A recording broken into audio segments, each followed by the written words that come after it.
I was telling you guys about that Polish law that was being passed in the, it was first passed in like their Congress, then in their Senate, making it illegal for anybody to talk about Polish death camps or Polish people being responsible for any part of the Shoah. So we're going to start today our Israel moment. I'm going to share with you guys Israel's response. You'll see our Minister of Education and our Prime Minister respond to this Polish law. And that went on this week. And that is today's Israel moment. And we'll tie directly into, as we begin to look at some Polish responses during the Shoah, as soon as we finish watching this clip. Hello.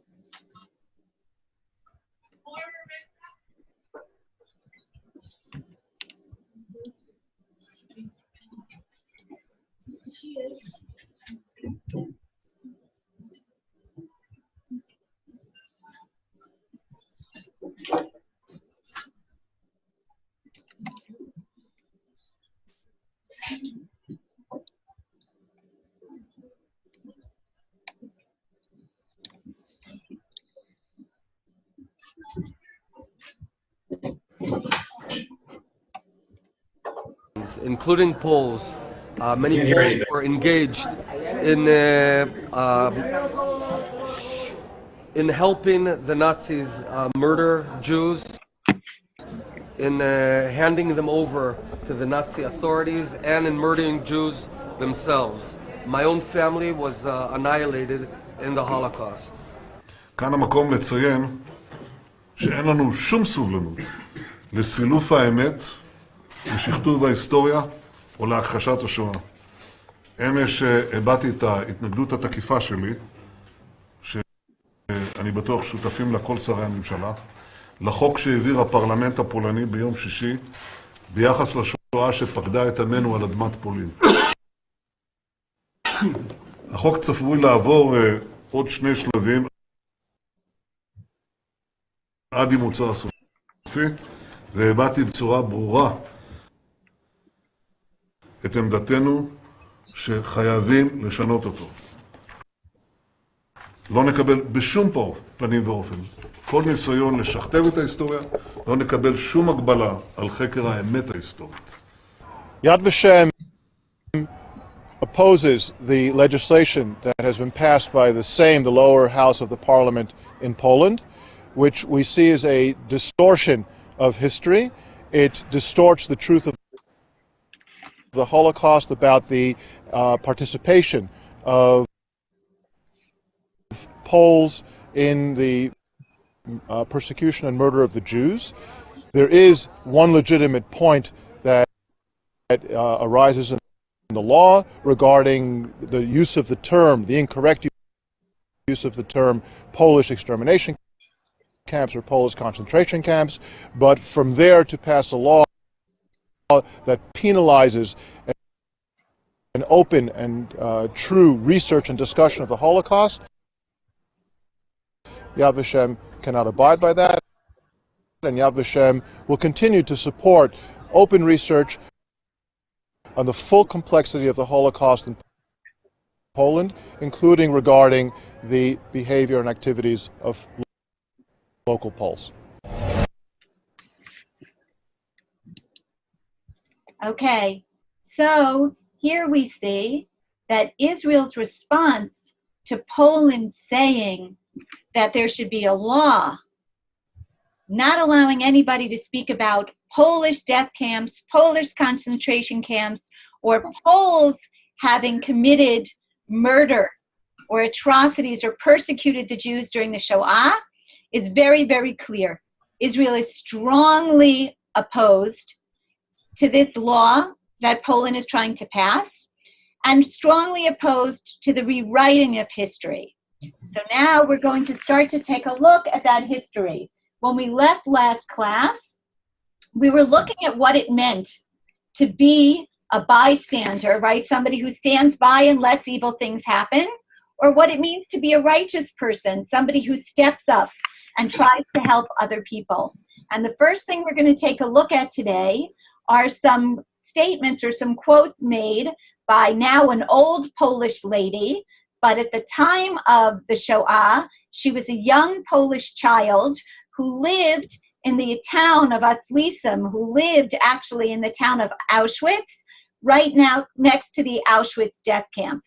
And she was filmed later as an older woman talking about what she thought, how she thought the adults thought and behaved during the Shoah. So I'm going to put some of her statements up on the screen. Jerry, I'm going to ask you, please, to call on people to read for us. First of all, her name, I'm not sure exactly how you pronounce this, as it's a Polish name, is Bogumila, and she was a young girl living in the town of Auschwitz during the Shoah. So if the first person, Jerry, you call on wants to start reading. Yes, restore the room. Yes. Nice and loudly, please. How did their parents go about their daily business when such inhumanity was taking place? Keep going. How much did they know what was going on? The first people knew what was going on. Mila, who lived through the German occupation in the town. Okay, so what's the first bit of information we get about the Poles who lived in the town of Auschwitz? Jordan. They knew what was going on. Okay, clearly, bingo, Jordan, they knew what was going on. Let's continue reading. Yes. But during the war, survival was uppermost in the minds of most of the town's population. The German occupation was brutal. While some local people recalled residents bravely sheltering Jews in their homes, others speak of Jews betrayed to the Nazis by their neighbors. Most of them did nothing because they were scared, said Julian. Okay, Bogomila we'll go with. Okay, so, but what are Bogomila's memories of how most of the people in the town of Oswiecim or Auschwitz behaved? Well, what was her memory? Yeah. That some of them hid Jews in their homes, but a lot of them betrayed the Jews and did nothing to frighten the Nazis. Okay, so even she remembers there might have been some who helped Jews, but most of them betrayed the Jews or persecuted the Jews. And what was the situation of the Poles themselves living under German occupation? Remember, September 1st, 1939, Germany invaded and conquered Poland. What was the situation of the Poles? Look, read. What did it say? Look up on the screen.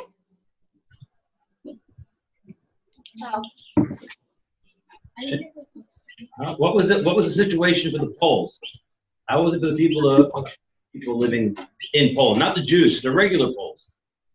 The first sentence on this slide and the last sentence on this slide speak to the situation of the Poles. Shana, Survival was the most important thing. louder, so it's the word. Survival was the most important thing.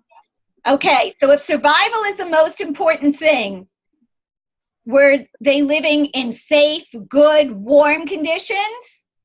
No, brutal. Okay, Jordan, you see the word brutal. It was brutal. They themselves were being persecuted by the Nazis. And what other word here in Bogomila's memories tells you that things were really not good for the Poles? Jordan? It says that the Jews were betrayed. Okay, they betrayed good. So that speaks to the situation of the Jews. But what other word on this slide? Bogomila says it outright about the emotional state of the Poles. Oh. Yeah. Most of them did nothing because they were too scared of the Nazis. Okay, they were scared. So many Poles acted or responded out of fear. You had a few who were brave and might have helped to shelter. But again, we have to think back to those quotes we were talking about being a bystander or actually helping people. It's a big step between, you can understand if people were scared. Maybe they did nothing. But a lot of the Poles, and Bogomila remembers this, actually went out of their way. They stepped up and got noticed and went out of their way to betray Jews. Okay?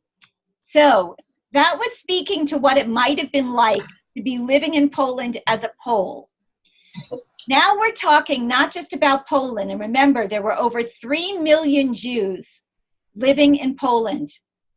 We're talking about all of the countries that the Nazis occupied. We're talking about Holland and France and Belgium and Czechoslovakia and Hungary and Italy and Poland.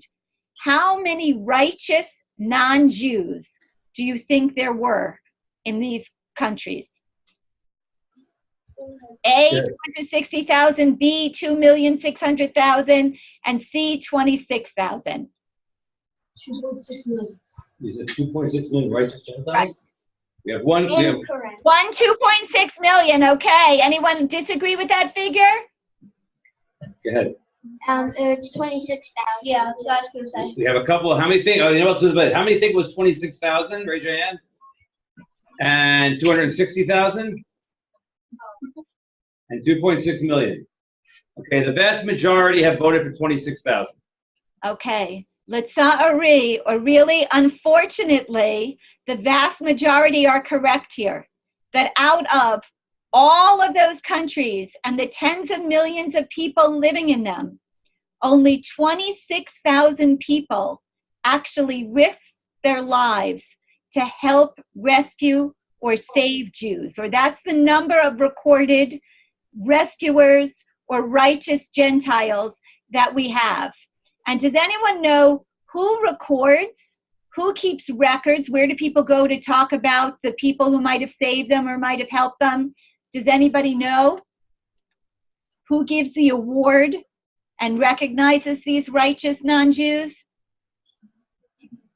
Yeah, Jordan? Is there some sort of society that recognizes some Holocaust stuff? Okay, there's some sort of society. So, okay, in a minute, we're going to look at exactly who recognizes them, what that society is, or what that place is. So, guys, based a little bit on what we've learned so far about the Nazis, about the conditions in Poland and other areas where Nazis conquered people, and about the relationships that we learned about between the Jews and kind of their non-Jewish neighbors, why do you think that more non-Jews didn't try to help their Jewish neighbors? They didn't try to help because they were too big to catch them harboring Jews, and then they would punish the non-Jews.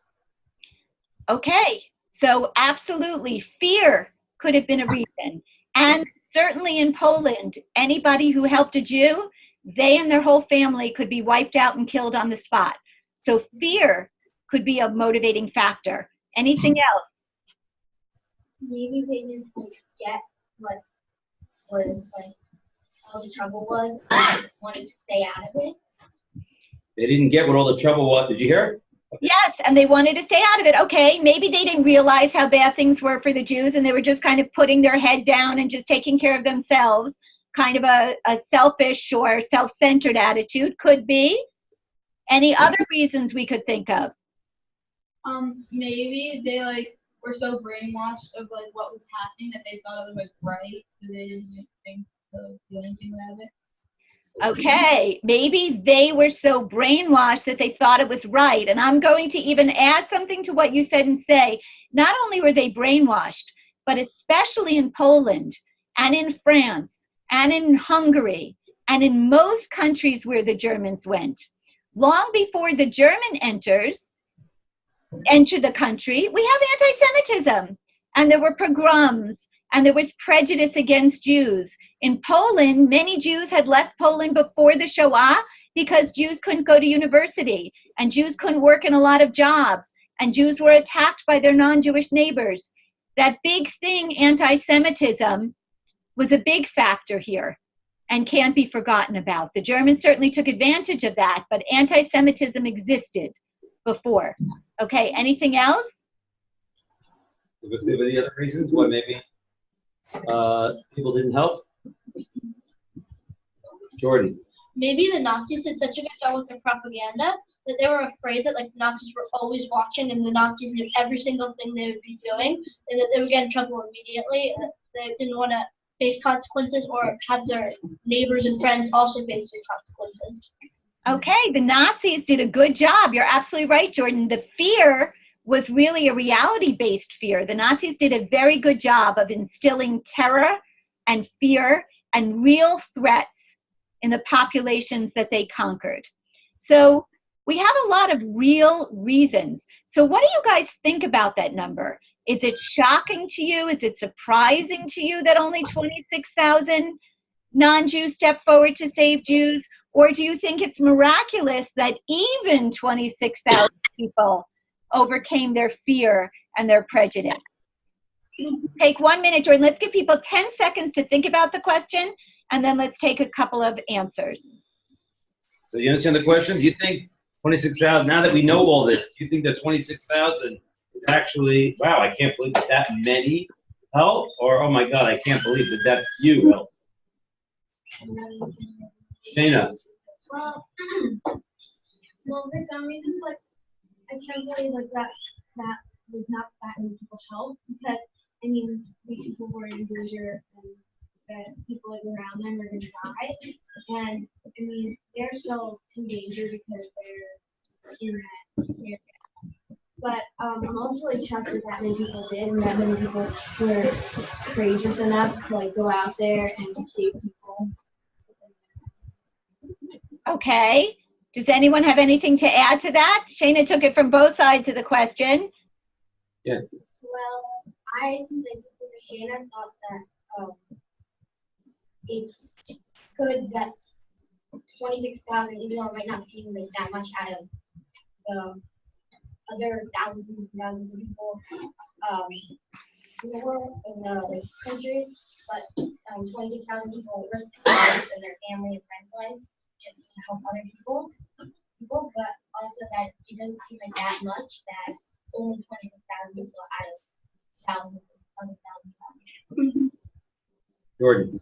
I think that number is like surprisingly small in some ways because others, Nazi Germany invaded 11 countries, and like that's only like 2,000 people per country that helped out, and that's not a lot of people in a country. Okay, so I think you all raised a lot of really good points. I think on the one hand, as human beings, we can understand why people would not help and why people could maybe be afraid. And we could come up with excuses and we could come up with reasons. On the other hand, people, certainly the people who lived in Bogomilas town and millions of other people who lived in areas where Jews were being tortured and murdered, knew what was happening. And what Jordan said is the tiny number of people who actually stepped forward to help Jews really speaks to prejudice and anti-Semitism and Jew hatred that existed in all of these societies. And so it is a little bit breathtaking, even though we can understand the fear, the tiny number of people, and it was somewhat miraculous, each and every one of these people and the risks that they took. And that's why in Israel, Jordan said a society. It's not a society, it's actually a place. Has anyone ever heard of Yad Vashem, the Israel Holocaust Memorial? Show of hands, Jordan has. Anyone else here of Yad Vashem? We got about 5, 6 hands up. Okay. So Yad Vashem is found in Jerusalem, Israel, and it is the National Holocaust Memorial. And it's a place that almost all of you, if you come to Israel, will go and will visit. And it really tells the story of the Holocaust from beginning to end and from every angle. And in Yad Vashem, there is a garden of the righteous, where every single person in the world who has helped to rescue a Jew, They are recognized. There's a ceremony that takes place either in their home country or here at Yad Vashem if they come to Yad Vashem. And you'll see in a minute the way that Israel honors the righteous. But in order, can I ask someone to raise their hand? In order to be a righteous, I want you guys to see what it means, the way we say that someone is truly a righteous amongst the nation, what they have to have done in order to be one of those 26,000. Jerry, do you want to call on someone? Do you want to read? Yeah, you read more. An individual must be nominated by a Jewish person. Help has to have been repeated or substantial. And help has to have been given without any financial gain expected in return. Okay, what do you guys think about those requirements?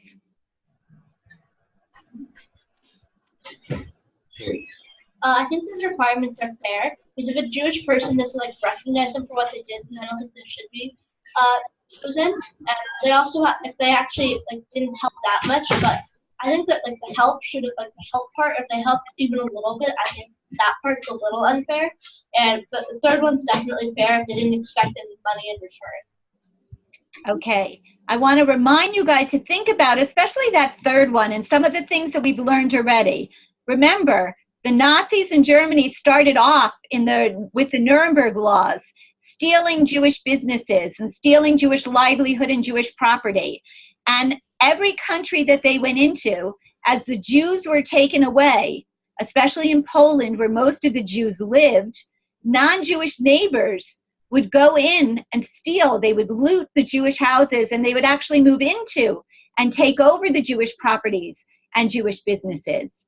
So there was a tremendous amount of financial gain that was very easy for non-Jewish neighbors to receive from the Jews who were taken away. So it was really a big deal for someone to say, you don't have to pay me, I'm really stepping up and I'm doing this. And those were really the righteous people who were doing this out of either their religious beliefs or kindness or humanity or for any number of righteous reasons. Okay. Now, what happens if somebody becomes a righteous among the nation? Jerry, you want to ask someone else to read here? Anybody? Come on. Good. A righteous among the nations, medal, certificate of honor, and privilege of the right or name on honorary citizenship / average salary in free 130 plus righteous of nations live in Israel. Okay, guys, does anyone know who's entitled to automatic citizenship in Israel?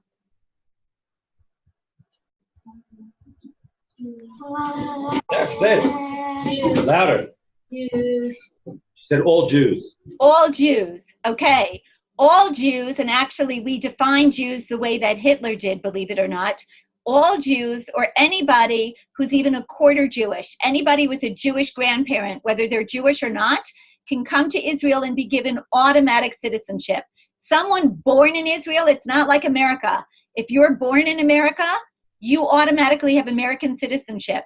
Someone born in Israel only automatically has Israeli citizenship if they meet those requirements. Now, if their parents are Israeli, like Israeli Arabs, they're also automatically Israeli.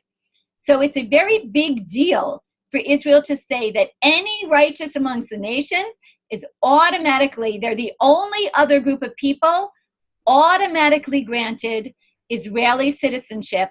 And not only are they granted citizenship, but they're supported. They get a salary, they get medical insurance, and there actually have been more than 130 rescuers of Jews who have come and taken Yad Vashem up on this offer and live here in Israel. Jordan? So the people that, like, if I went to Israel, could I would get dual citizenship or something if I decided I wanted to live in Israel? If you want, there's always bureaucracy, anywhere, especially in Israel. But yes, if you wanted to live in Israel, any Jew in the world who wants to live in Israel can apply to come here and get dual citizenship or citizenship just based on the fact that they're Jewish or a descendant of a Jew. Yes, automatic. That's how it happened for me and my family. Yes. Okay, guys. Any questions about Yad Vashem and Righteous of the Nations? I have ice cream. I just want to say one thing. The righteous Gentiles that saved my father's life are listed there amongst the righteous Gentiles. Lori? Yes. Oh, hi, Mommy. Just 1 second. Pause yourself for a second. All right.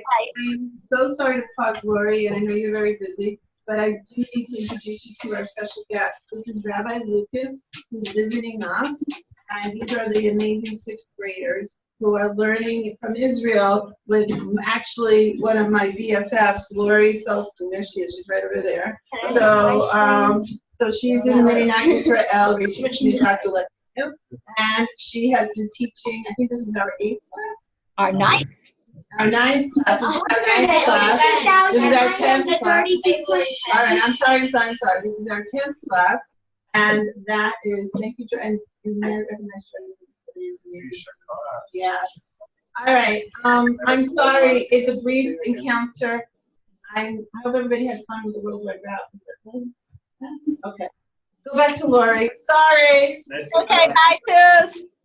Bye. Okay, guys. Anybody have any questions? Before we go and look at some of these righteous, we're going to now take a look at a whole bunch of different people. We're righteous of the nations. And Jerry, can I ask after we look at some more well-known or famous righteous amongst the nations, I was going to tell a story of my husband's cousin who was rescued, but perhaps you can tell your father's story to the class instead. Okay, that would be great. Okay. Okay, guys. Anyone ever hear of a man called Oscar Schindler? Yes. Okay. Well, whether you have or you haven't, everybody should come on to slide 9. You're going to click where it says Oscar Schindler, which is going to take you to this thing link. And when everybody is on the thing link, I'm going to remind you that you click on the red circles, and that's where you get your information. And you're going to start at 12 o'clock, meaning the top where it says number 1. And you're going to read about this man, Oscar Schindler, who he was and what he did. And then we'll talk about Oscar Schindler. So everybody should be on this thing link reading about Oscar Schindler. Everybody's reading about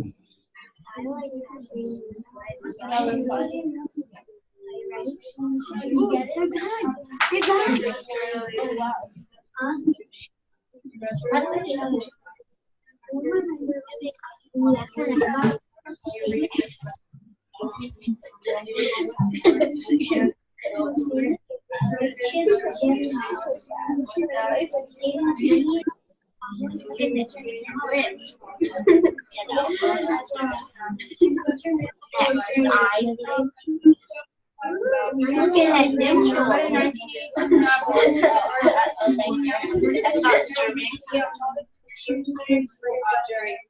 Guys, everybody should be reading here.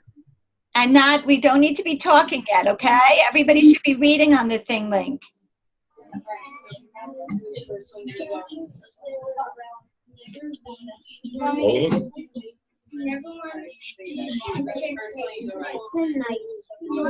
Jordan. Yes. You want to have it first?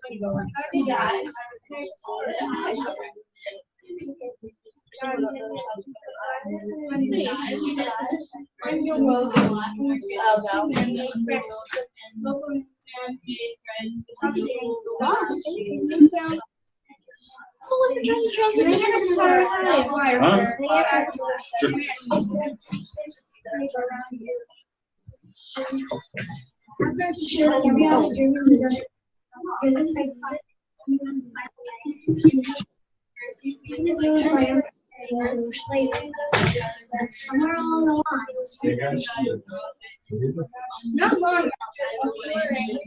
Guys, for some reason you have not been able to get on the thing link, look on with the person next to you. Everybody's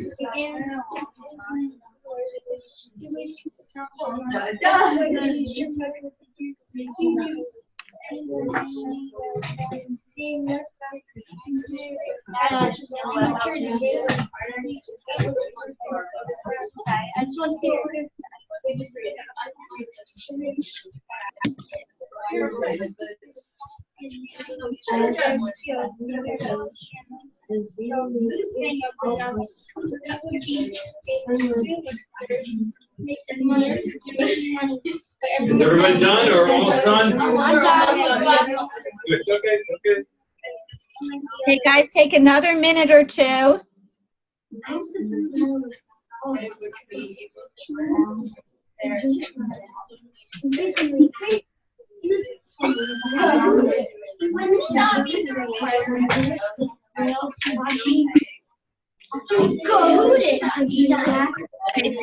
a picture of Oskar Schindler and some of the Jewish people that he saved.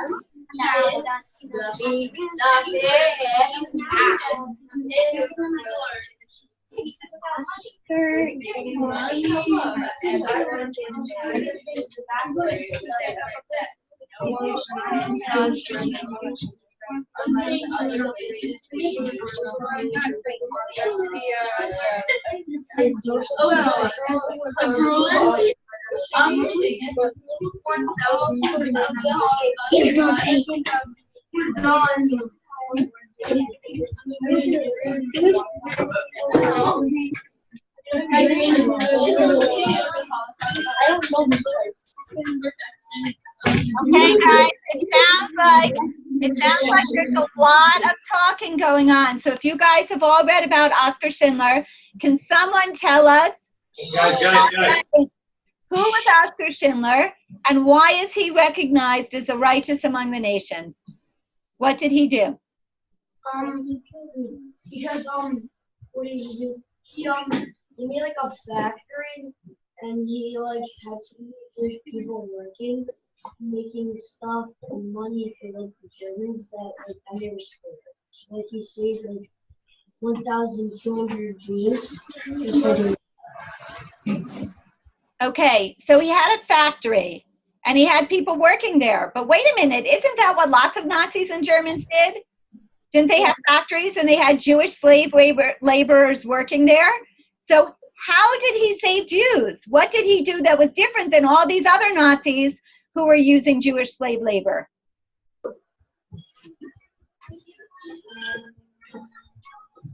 Jerry, do you want to call on someone? Yes. Everyone was fed, nobody was beaten, and no one was killed. Okay, so let's stop there for a second. First of all, he treated the Jews who worked for him like human beings, very humanely. He fed them. Nobody was beaten. They were well treated. Anything else that was unique about his factory? Who was working in the factory? Jordan? I wanted to say something else that was unique about the factory. He said that the Jews were essential to the factory so that they wouldn't be taken away to camps and that so they would stay at the factory. Okay, he claimed that his workers were essential.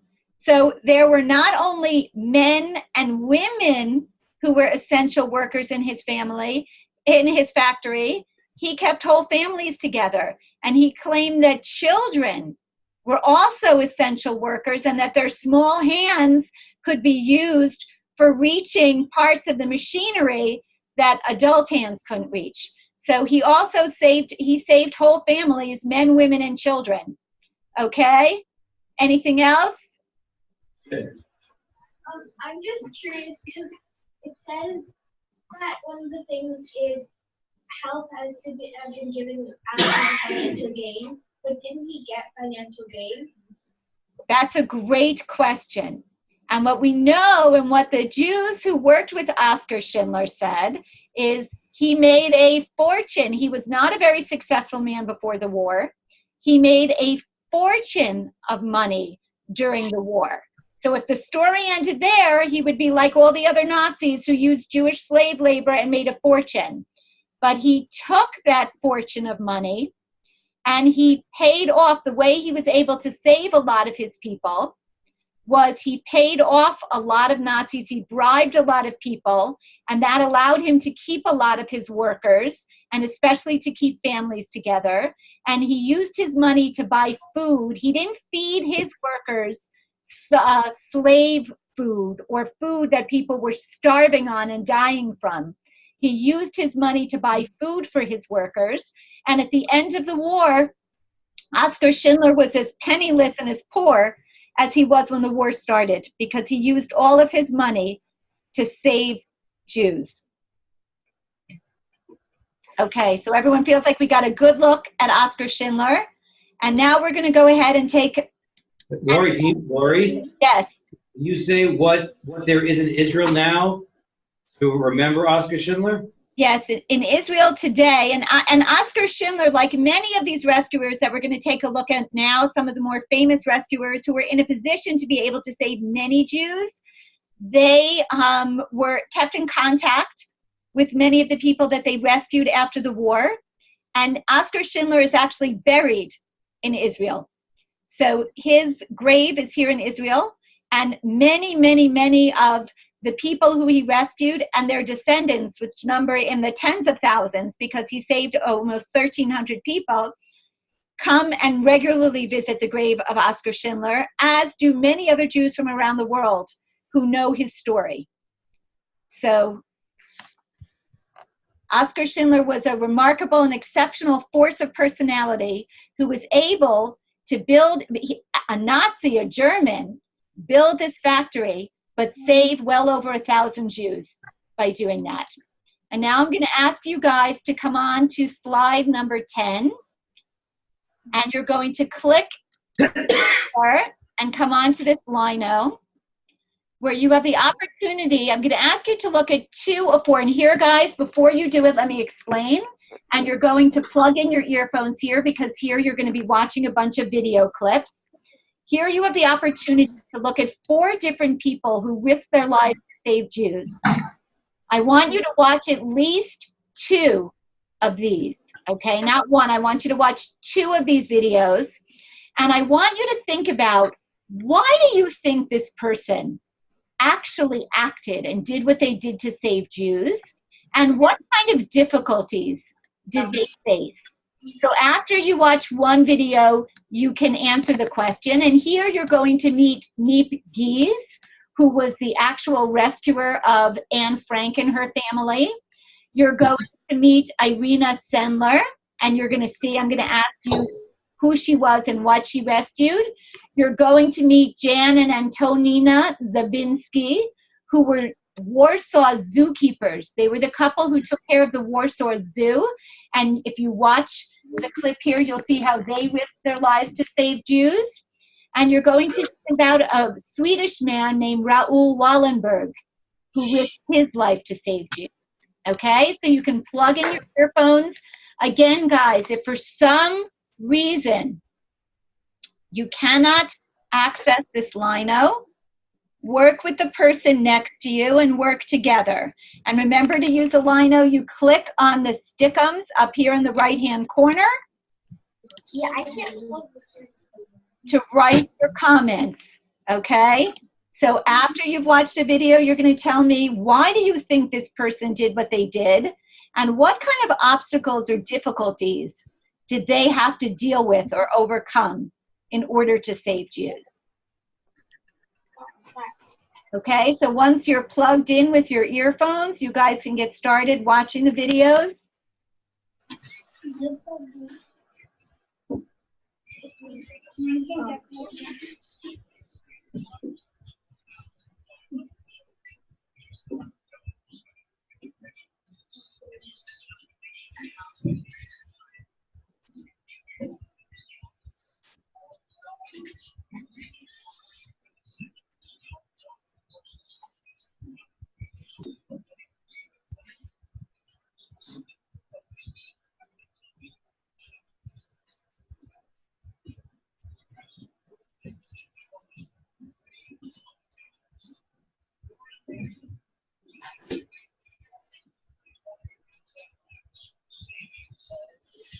Now, who listens so loud?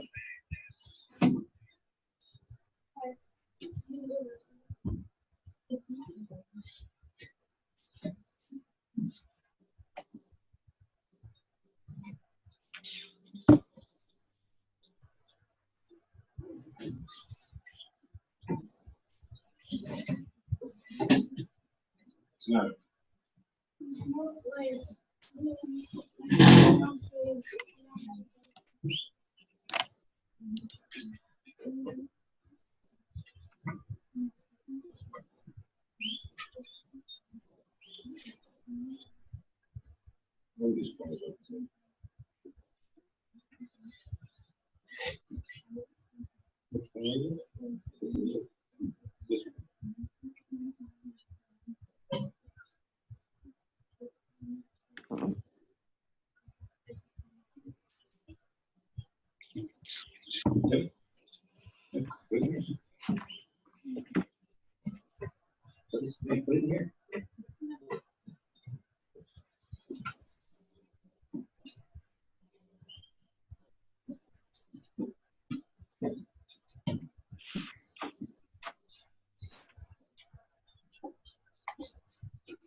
Huh?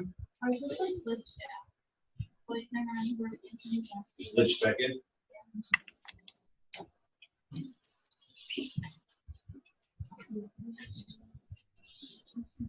Remember after this, you gotta do a post on the Lino board.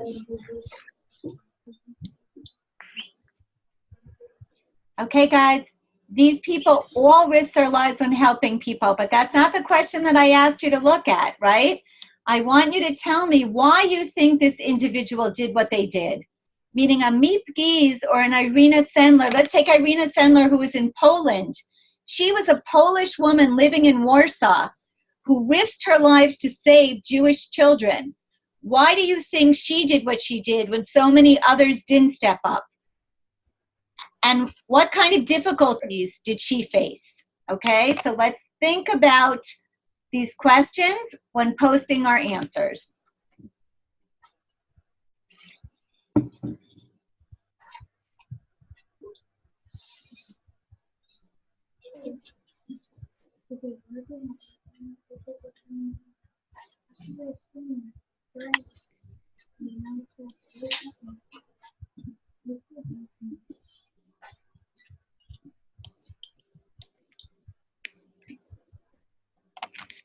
Absolutely true, guys. It would be great if you wrote your names on your posts. But absolutely true. Whoever posted these, Miepke said she helped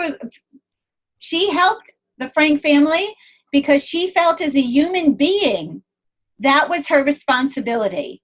She felt, if we go back to some of those quotes we looked at about being righteous people, she felt that it was her obligation to help her fellow man, that she couldn't stand by and watch something happen.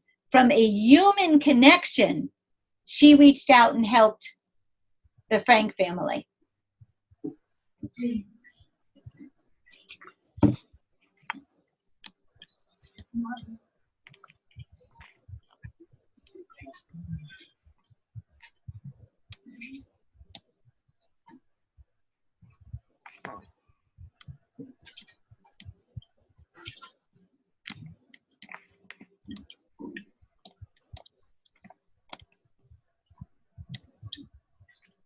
Hey, Jackson, it's a little hard for us when you write in yellow on a yellow Post-it. If you could go back and maybe change your Post-it writing to a different color, that would be great. You just go in, click on pencil.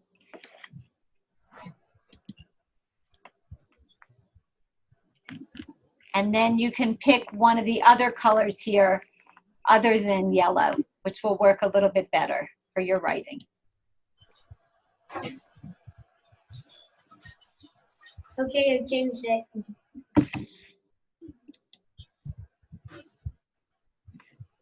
Awesome, great. Oh, everybody else, okay, guys, I want someone, I know I asked you to watch two things, but let's make sure we're watching something else other than just Miep Gies. Okay, thank you, Jordan, for adding your name. Okay, Jackson, Meep felt that she needed to help, and she said that she had a choice to help, so she did. She knew she was risking her life, but then again, this need to help her fellow human beings. She needed to make a difference. So what do you think it is, if you had to give a name to that characteristic, just a one-word name, a characteristic to describe Meep Geese, based on how she describes herself? What one-word adjective or description would you give to Meep Gee's personality? Helpful. Helpful. She was a helper. Okay, anything else?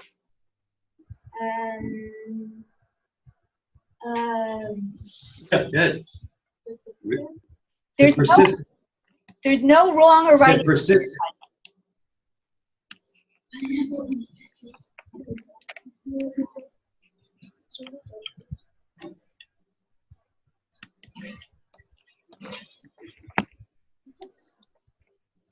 Helpful. Any other words to describe her? One person said persistent. Persistent. Okay. She was persistent. She was stubborn. She was a doer. All of those kind of words. Helpful. Okay. Has anybody else read anything other than or watched anything other than about Meep Geese? Yes. Now, which person? Louder. Okay. Go ahead. You do loud. I don't think Lori can hear you. The obstacle that people had to walk through was because people had to hide it all from the light. Nina 5 is how she was saved and living against energy. Okay. Okay, guys, again, we're writing here without putting, oh, Joe, you put a name. Okay. About Irina Sandler. And I love the way you described it. She got mad, right? She got mad, she got passionate.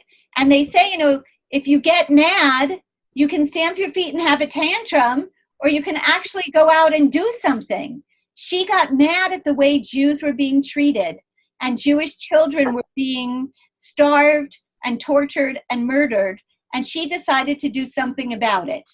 So she was passionate and she was angry. And I like what Eliana and Shana, were you writing about Irina Sandler also? Oh.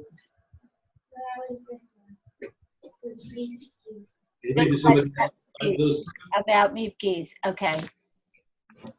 They do Raoul Wallenberg. What was the other one? I think it was Jabotinsky.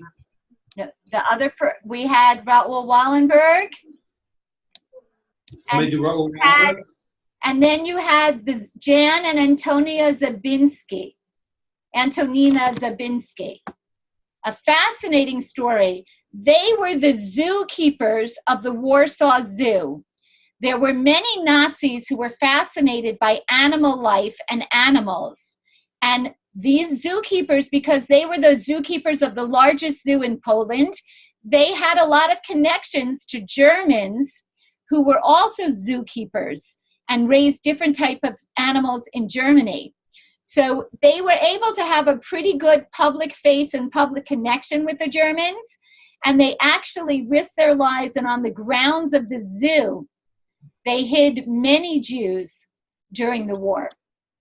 Their story is really remarkable, and there's actually a movie made about them called The Zookeeper's Wife. And if you get a chance, it's worth Googling and watching the movie. Okay, did anybody read about Raoul Wallenberg? Oh, yes. Okay. Then I'm just going to tell you a little something about Raoul Wallenberg. Raoul Wallenberg was a non-Jewish Swedish diplomat, but he was descended from, he could have gotten citizenship in Israel. His grandfather was Jewish. He was descended from Jews who had converted to Christianity, and he was not born and raised Jewish. He was a diplomat from Sweden based in Hungary.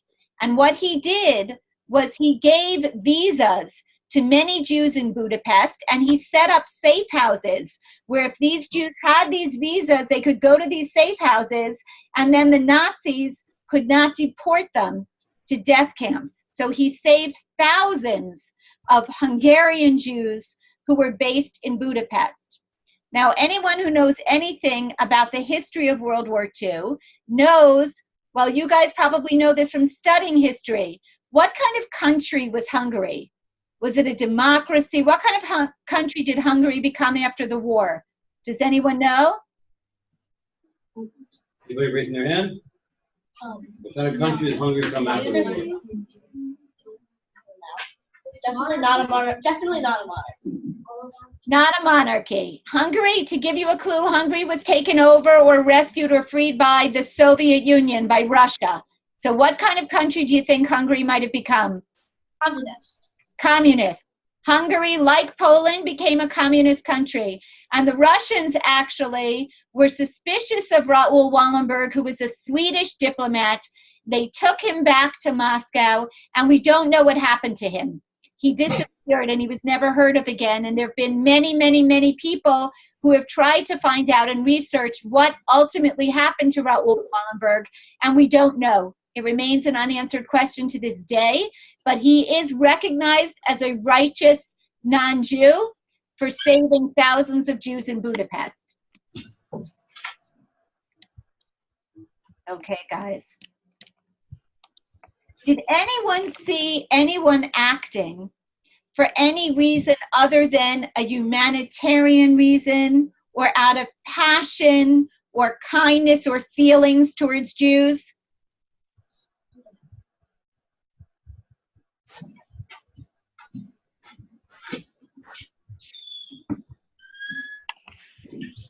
No hands up. Okay, so not really so much here. Either it was a humanitarian reason to do the right thing or out of a feeling of compassion and anger at what was happening to the Jews. Okay, guys, those are some of the most famous people who rescued Jews. And now I'm going to ask you guys to come on to slide 11. You're going to click into this Padlet.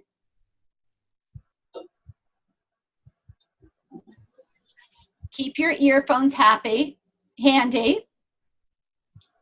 And here we have a quote from Miep Gies, who you've already learned about, a quote from Raoul Wallenberg, who we've already learned about. There's a quote from Sugihara, who was a Japanese diplomat based in Lithuania, who gave also thousands of Jews visas to get out of Lithuania. And there's a quote here from the Talmud Bavli in Sanhedrin. And there's a tour here of that garden that we talked about of the righteous that you guys can take. So I'm going to ask you guys to read these quotes and tell me. You can click underneath the quote, and underneath Miep Gies, Sugihara, and Raoul Wallenberg, there's a little bit of a clip of a video to watch about them. I'm going to ask you to tell me which quote speaks to you the most and why. And in that question, you can include this quote from the Talmud in Sanhedrin, which says, "Whoever destroys a soul, it is considered as if he destroyed an entire world. And whoever saves a life, a single life, it is considered as if he saved an entire world." Okay, guys, so get started reading these quotes, and then you can tell me, click on the plus sign underneath the one that you find most meaningful, that speaks to you the most, and tell me why.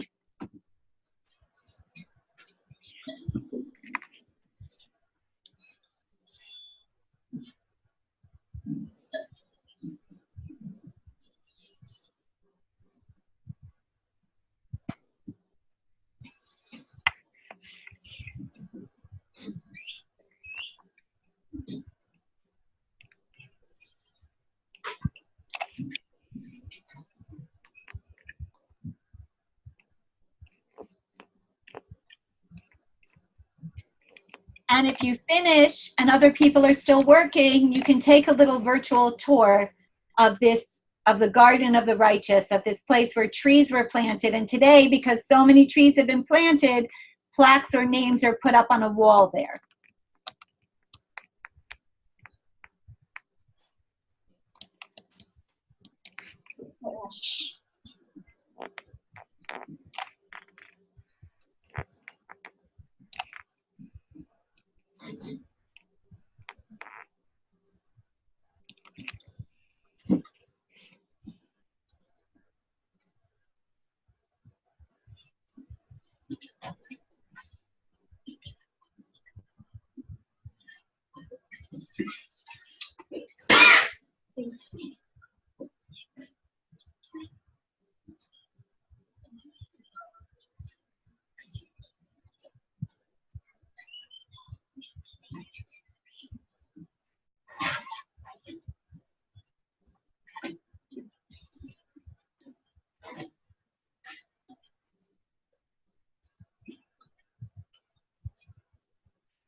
Good for you.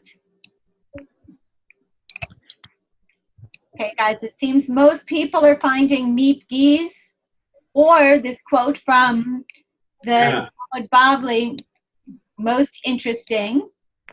In a minute, we'll start to look at your responses.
Okay, Chloe, do you want to read what you wrote about the quote for Meep Geese, the woman who hid Anne Frank and her family?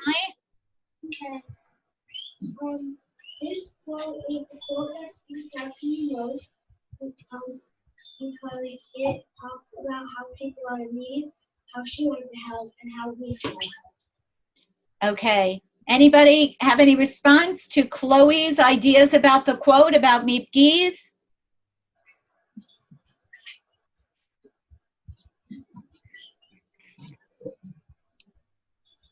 No. No. Okay, I'm trying to put Chloe back up there. Okay. Chloe, what I love about what you wrote is it shows, again, it gives us the idea about why Meep did what she did. That there is this kind of feeling, you know, we say it, every Jew is responsible for every other Jew. It kind of has this idea that every person has to care about every other person. But you also put in here, it's very nice to think about these things and say, oh, we should all help. But she actually went out and did it. You have that piece of doing also, and that piece of telling us all what we should do, why it's so important to reach out and help other people. Okay, nobody really looked at Sugihara or at Raoul Wallenberg. The quote from Talmud Bavli. Justin, do you want to read what you wrote? All right. In school, I find really meaningful because we feel so much as one person. We feel terrible as if we destroyed everything, like an entire world. But like if you save someone, you feel really proud. You feel really good about yourself because if you like saved everyone, saved everything, the entire world. Okay, does anyone have any responses to what Justin wrote? Yeah. It's more like an addiction. Also, people are only not just one person. They have friends, family, and even maybe a job that's really meaningful to the world. Oh, I like that idea, that each person is a whole world in and of themselves. So it carries kind of the weight of each person and all their connections. Okay, Justin, what I love about you, what you wrote also, is this idea that we might just say, or a person might think in their head, like almost like Bogomila gave that sense when she was talking about the Poles in her town of Auschwitz, that there's really nothing we could do. Like maybe like we could hide one person, but it's so bad, things are so terrible here, that there's nothing we can do. But the reality is when you phrase it, especially the way Justin phrased it, so exaggerated, is there is something. All you have to do is stand up and say that one person. Take that step, take that action, and you're changing the entire world. Okay, so I think and I hope that looking at some of these people who actually stood up and saved Jews, and some of their thinking and some of their ideas gives us a little bit of an insight into why people might have saved Jews. Do you want to ask a question, make a comment? Go ahead. In my school, we had to pick between a book, and one of the books was about the Holocaust. Everyone picked the book about the Holocaust, and I was just like, I'm learning about this every Sunday at Hebrew school. So all the books, how many people died in the Holocaust? And I'm like, oh. So, do you know what the book was? It was like the upstairs room. The upstairs room, okay. It's a good book to read. It's an interesting book, but what book did you get to read? No, the whole class is reading that. Oh, it was a vote. Yeah. Okay. All right, so maybe actually over the next couple of weeks, you'll have something to add based on that book. Okay. Which is a little bit of, because when you talk about stories of people who hid Jews and Jews who are in hiding, that's what we're talking here about, righteous Gentiles. Is oftentimes they weren't putting them in a factory to work, but it was people who actually hid Jews in their own homes, or like Mipgis did in a work office in a different building. So I was going to share with you guys the story of my husband's cousin, but Jerry has a story of his own father who was helped by a righteous Gentile. So I'm going to ask him if we could end, well, can we go a couple minutes late, Jerry? Yeah. Okay, so if we go a couple of minutes late, I'm going to ask Jerry to end class by sharing, putting him on the spot and having him share the story of his father and how his life was saved. Okay, so I'm not going to give the whole story, maybe another time, because I want to really touch base on the part that we're talking about the righteous Gentiles. But when my father and his sister were in the woods, there was a non-Jewish man who agreed to hide my father and my aunt for pay, that they had to pay for it. This was not the righteous Gentile I'm talking about. How old was your father and your aunt at this time? This is 1942, I think, 41. So my father's in his early 20s, 21, 22. My aunt's like another year or two older than him. Okay. The problem was they were a little bit nervous because they had a little bit of money to pay, but they were afraid that this man was not known to be the most honest man in the world. They were afraid that he could just kill them and take all their money. There was another man, and he had two daughters, who he lived on the main road. He was afraid to hide my father because if that was a place Nazis definitely were going to go in and check. So what my father did was he gave his money to this one non-Jewish man who was afraid to hide him, and he paid the rent for my father every month.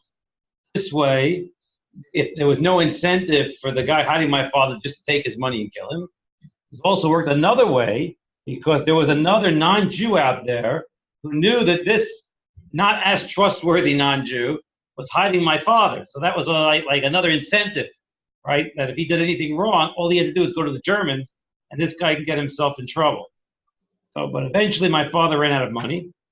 The man was no longer willing to hide him. And for the last 6 months of the war, my father and my aunt hid in the woods. And as I told you the story I told this morning, at the tefillin, that's when my father got that pair of tefillin I told you about this morning. But his daughters used to bring food, a lot of potatoes and apples, into the woods where my father and aunt were hiding.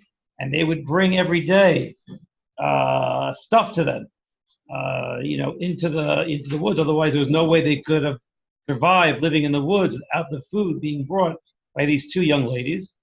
I still remember in 1992, which I know for you guys is a long time ago, but for me, not as long.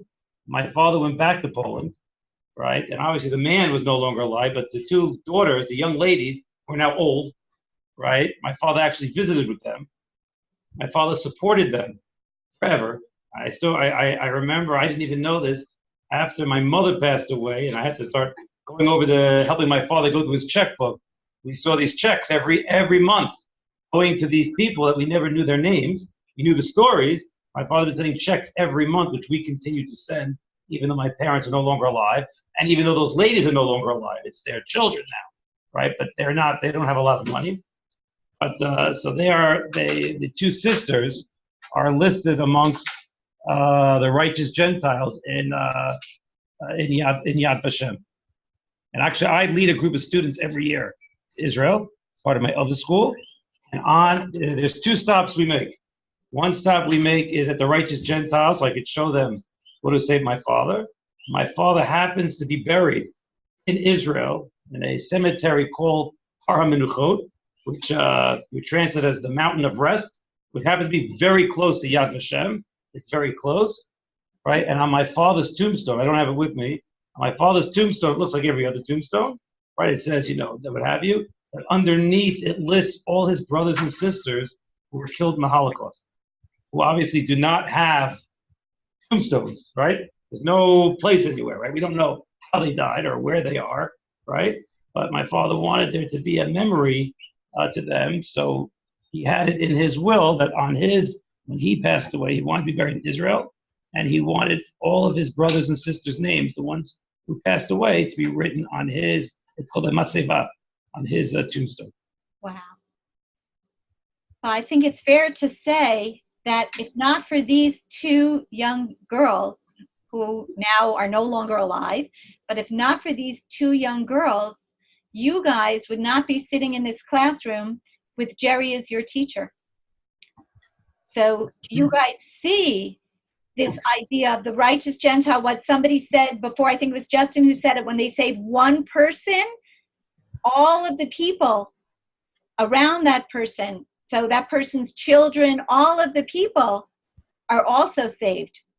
Right now, my father has about over 40 grandchildren. And I have one brother who lives in Israel who had 13 kids on his own.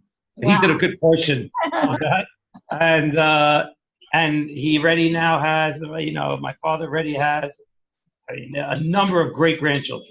The most newest great-grandchild was born last week. Mazal tov. That's pretty amazing. Thank you, Jerry, for sharing that. That's pretty incredible.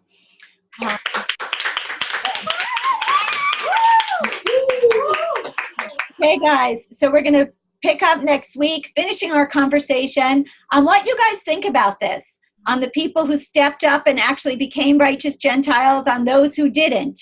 Okay, so kind of keep that in your head. We're going to start our next class, and next week we're going to talk about faith, or emunah, our belief, religious faith in God after the Holocaust. Okay, so everyone have a great week. And Good, Lori. Good.